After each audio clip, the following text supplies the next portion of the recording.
Psoriasis is a common non-contagious immune-mediated skin disease that may occur anywhere in the body and affects more than 9 million people in the United States. But did you know that it can have a significant impact on all aspects of life, physically, mentally, and emotionally? Dr. Tina Butani, leading psoriasis and skin treatment center dermatologist, and Sabrina Skiles, award-winning writer and psoriasis advocate, join me now to share the impacts of living with psoriasis. We got to understand it a little bit more, right?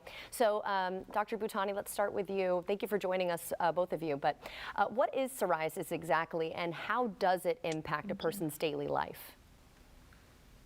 Yeah, so psoriasis is a chronic inflammatory skin disease. It presents with these thick, scaly plaques that can happen almost anywhere on the body, but most commonly areas like the elbows, the knees, the torso, even in skin folds. So in the armpit, under the groin, under the breasts, in the groin or the genital area. And oftentimes these plaques are scaly, they're flaky, they can get itchy, and sometimes even cracked and painful. And so this disease not only has the physical impact by being present on the skin, but also this highly emotional impact because you're constantly having to think about the symptoms and how you're going to manage your disease and how you're going to talk to others about it. Let's say someone is going to make an appointment. What advice do you have for them? Yeah, so first of all, have a very open conversation with your healthcare professional. You want to tell them not only, where you have psoriasis on your skin, but if you have other things going on, even if you don't think they're related to psoriasis, show it to them because it's very likely that it might be related. And also tell them about what's worked for you in the past, what you liked, what you didn't like, and just, also tell them about the emotional impact and the impact that it's having in your life. Get a whole holistic approach, right? And really quickly before we get to Sabrina, is there a cure?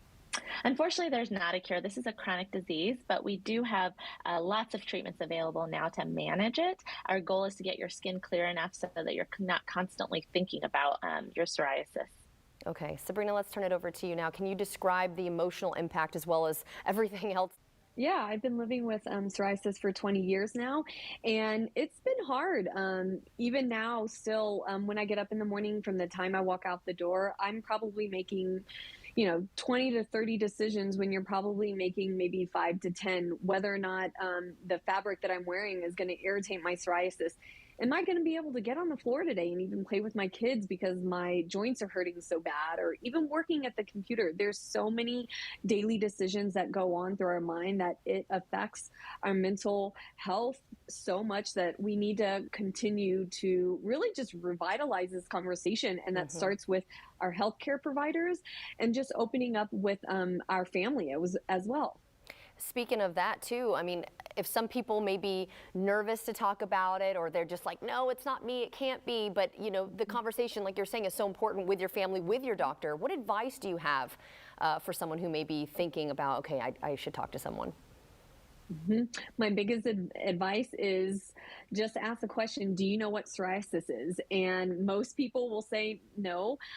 So just open up the conversation by having that question, and then really expose psoriasis.com, this great campaign that we're a part of, has so many great prompts to help you with those conversations, and it has some really fun videos from Dr. Tina and I just to give you easy to digest information and really just to raise awareness about the emotional impacts that it has on us, as well as just managing the disease.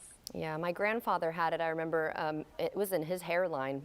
But yeah, it affects so many people. 9 million in the U.S., that's what we were saying. So I'm glad we have a resource now. Thank you both so much for joining us. And if you'd like to see this segment again, just head to our website, firstcoastliving.net.